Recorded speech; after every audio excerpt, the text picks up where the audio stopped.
ये फरेब देकर जमाने को पारसा ना बनिए, इन्हें कहो कि वो बंदा बने खुदा ना बने। अमीर शहर यही चाहता या हजरत कि हमारी चीख गले में रहे सदा ना बने।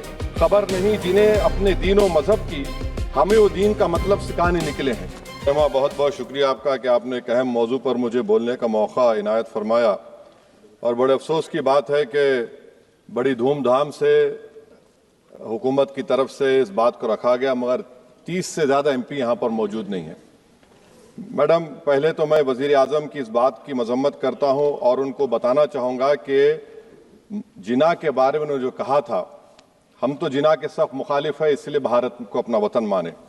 मगर 42 में आपके प्यारे वीर और जिना की पार्टी ने नॉर्थ वेस्ट फ्रंटियर, सिंध और बंगाल में मिलकर हुकूमत चलाई और उस हुकूमत ने 1.5 लाख हिंदू और मुसलमानों को अंग्रेजों की फौज में शामिल कराया ताकि वो लड़े।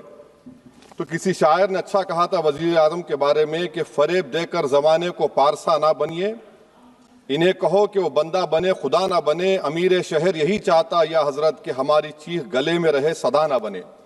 दूसरी बात मैडम, हमारे वजीर दिफा जनाब राजनाथ सिंह साहब ने बड़ा ही अजीब व गरीब और तकलीफ दे बात कही उम्मुल मोमिनीन के बारे में और उम्मुल किताब के बारे में। उम्मुल मोमिनीन उनको कहते हैं जो हमारे प्रॉफिट मोहम्मद सल्लल्लाहु अलैहि वसल्लम की वाइफ हैं। वो हम तमाम मुसलमानों की माँ, हम उनको तसव्वुर करते हैं, मगर हम उनकी इबादत नहीं करते। हम अपनी माँ की इबादत नहीं करते। उम्मुल किताब कुरान है, हम कुरान की इबादत नहीं करते। कुरान अल्लाह का भिजावा कलाम है। तो उसके बारे में भी शायर ने अच्छा कहा कि खबर नहीं जिन्हें अपने दीनों मजहब की, हमें वो दीन का मतलब सिखाने निकले हैं। अहम बात यह है कि मैडम, हमारे मुल्क का आइन क्या इस लफ्ज से आगाज होता है, वी द पीपल। इसका आगाज भारत माता के नाम से नहीं होता है। हमारे संविधान का जो प्रियम्बल है वो क्या कहता है? Liberty of thought, expression, belief, faith and worship. अगर दस्तूर का ये पहला सफा ये बात करता है तो फिर कैसे किसी शहरी को किसी खुदा, देवी, देवता की इबादत करने पर या सजदा करने पर मजबूर किया जा सकता है? आप ही की पार्टी से आज की जो बातें हुई है इसी कब हो रही हैं। हमारे कॉन्स्टिट्यूंट असेंबली में मैडम एक मोहतरमा थी रोहिणी कुमार चौधरी ने एक तजवीज दी थी कि प्रियम्बल में किसी देवी के नाम से शुरू हो। उन्होंने खास तौर से वंदे मातरम का जिक्र किया, मगर उसको कबूल नहीं किया गया। फिर केवी कामत साहब ने एक तजवीज दी कि इट्स सिटीजन्स को बदलकर हर सिटीजन्स किया जाए और खुदा के नाम से शुरू किया जाए। वो तरमीम को मुस्तरद कर दिया गया। हमारे संविधान का उसूल यह है कि भारत क्या है, उसकी अवाम है, अवामी कानून की मुसन्निफ है, अवाम की मर्जी से सबसे बालातर है, अवामी हाकिम है। मुल्क किसी खुदा, देवी, देवता, मजहबी इलामत के नाम से नहीं चलता, ना मुल्क किसी एक मजहब की मिल्कियत है। इसीलिए बाबा साहब अम्बेडकर ने क्या कहा था? उन्होंने मदर इंडिया के नजरिए को मुस्तरद किया। बाबा साहब ने एक नई इस्तिलाह वजह कर दी और कहा कि भिक्षित भारत, ये बाबा साहब अम्बेडकर ने कहा। अब मैडम, अगर मजहबी आजादी इस आइन का बुनियादी उसूल है तो सवाल यह पैदा होता है कि उस वक्त हमारे जो कॉन्स्टिट्यूंट असेंबली के प्रेसिडेंट थे जनाब राजेंद्र प्रसाद साहब ने किस बुनियाद पर वंदे मातरम को कौमी तराना करार दिया? ना तो कोई सेक्युलर रेजोल्यूशन है इसके बारे में। मैडम, मैं आपको बताना चाहूंगा कि जुडिशरी क्या कहती है। बीजू इमैनुअल केस है 1986 का, जिसमें जिहोवा विटनेस ने कहा कि मैं नेशनल एंथम के वक्त खड़े रहूंगी, पढ़ूंगी नहीं। सुप्रीम कोर्ट ने कहा कि उसने कोई गुनाह नहीं किया।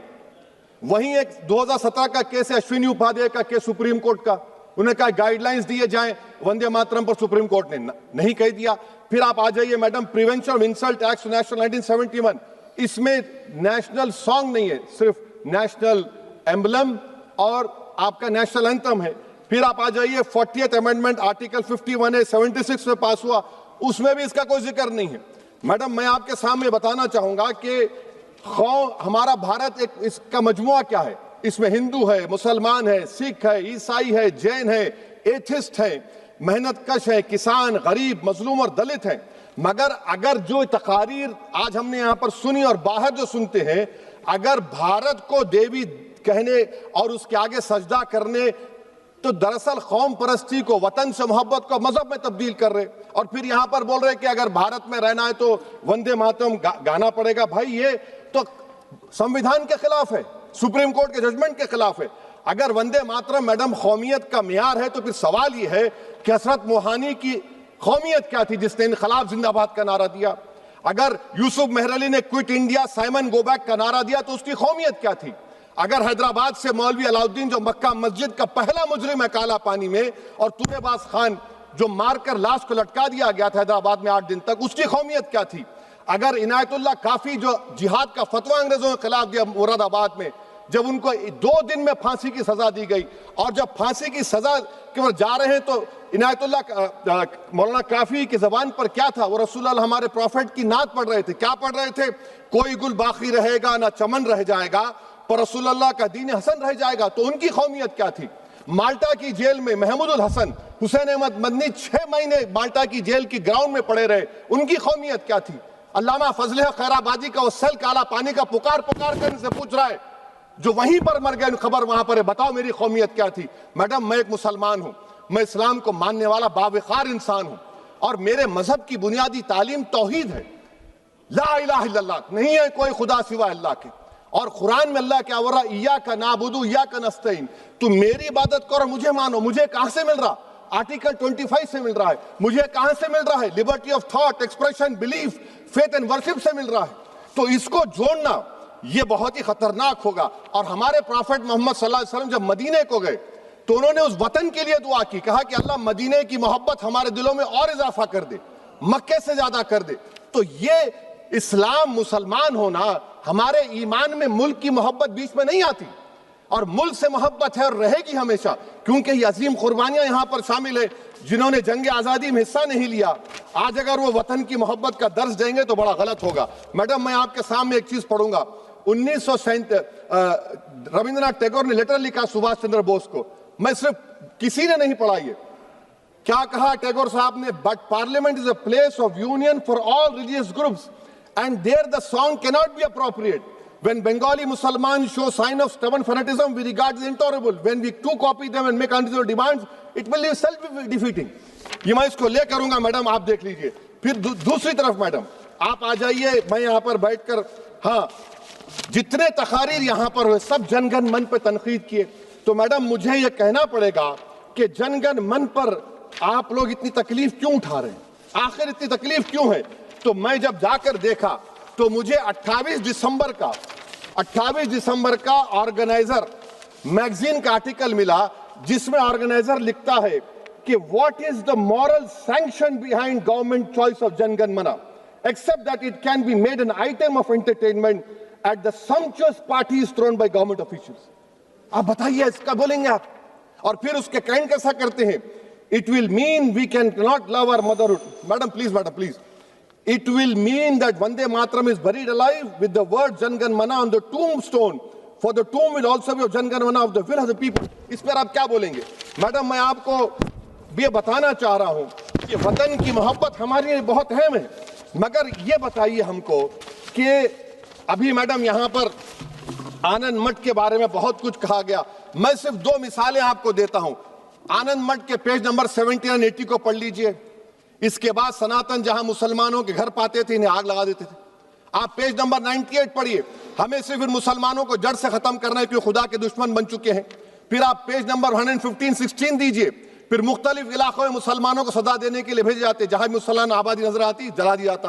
फिर आप देख लीजिए मैडम, सफे नंबर 120 पेज 120, बंकिम लिखते हैं कि सनातियों को मालूम नहीं था कि अंग्रेज हिंदुस्तान को निजात दिलाने वाले हैं। ये आप क्यों कर रहे हैं? अब आप मैडम, मैं आपको पेपर्स दे कर दूंगा। मैडम, भारत में हमारी आजादी इसलिए आई और बरकरार रही कि हमने मुल्क और मजहब को एक चीज नहीं बनाया। हमने ऐलान किया कि हमारी मुल्क मुख्तलिफ तबकात मज़ाहिब पर मुश्तमिल है। हमारे मुश्तरका तकदीर हमारी कौमियत का सरचश्मा है। यह खास जबान, सकाफत, मजहब नहीं है। अगर वंदे मातरम का मतन कौम और मजहब को एक बना देता है, अगर हम इसे टेस्ट बनाते हैं वफादारी का, तो फिर मान लीजिए कि यह गांधी, अंबेडकर, टैगोर, बोस और लाखों आजादी के सिपाहियों की सोच को छोड़कर गोडसे की सोच की हिंदू कौमी परस्ताना, मैडम खत्म कर रहा हूं, कौमी हिंदू कौम परस्ताना को अख्तियार करेंगे। मुझे वतन से बेइंतहा मोहब्बत है मैडम, और इंशाल्लाह हमेशा रहेगी, मगर बावजूद इसके कि मेरी मस्जिद, मेरी इबादतगाह, मेरे कपड़े, मेरे कारोबार पर हमले होते, मगर मैं फिर भी कहता हूं कि वतन मेरा हर वतन को हम छोड़कर नहीं जाएंगे। मगर हुब्बुल वतनी का क्या मुतालबा है?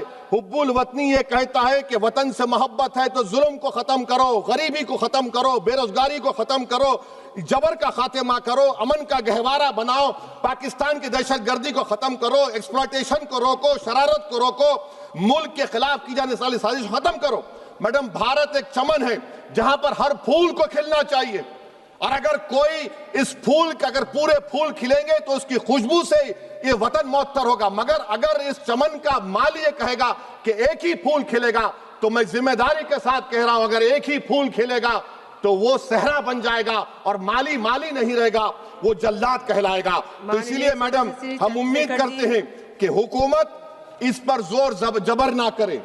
मेरा राइट है, यकीनन मैं जानता हूं कि आजादी के लड़ाई में वंदे मातरम का नारा था, मगर अगर आप इसको जबर करेंगे तो ये संविधान के खिलाफ है। वफादारी का सर्टिफिकेट हमसे मत लीजिए मैडम, खत्म कर रहा हूं, वफादारी का सर्टिफिकेट हमसे मत लीजिए। आपके बुजुर्गों के कोई एक किताब में लिख के क्या लिखा है बता दीजिए, कहां पर क्या लिखा हुआ है। तो मैं मैडम, मैं इस शेर पर अपनी बात को खत्म कर रहा हूं मैडम, मैं इस शेर पर अपनी बात को खत्म कर रहा हूं मैडम, मैं अपनी बात को खत्म कर देता हूं मैडम, क्योंकि आप बहुत जल्दी में हैं। कि भारत जिंदाबाद, हिंदू मुसलमान जिंदाबाद, दलित जिंदाबाद, ईसाई जिंदाबाद, आदिवासी जिंदाबाद, जो किसी खुदा को नहीं मानते वो भी जिंदाबाद, और मैडम सब पिछड़ा सब आ गया इसमें। तो हम उम्मीद करते कि इस रूह को आप समझेंगे अगर आप सिर्फ अपनी आइडियोलॉजी को लेकर चलेंगे। और आखिर में मैडम, जनाब बंकिम चंद्रा साहब के बारे में मैं आपके सामने डॉक्यूमेंट लेकर रहा हूं कि उन्होंने बीए का एग्जाम पास नहीं किया था, 7 मार्क्स से फेल हो गए थे, ये भी रख रहा हूं। तो आप जिसको लिटरेरी जायंट बता रहे, ये नहीं है। बहुत बहुत शुक्रिया मैडम।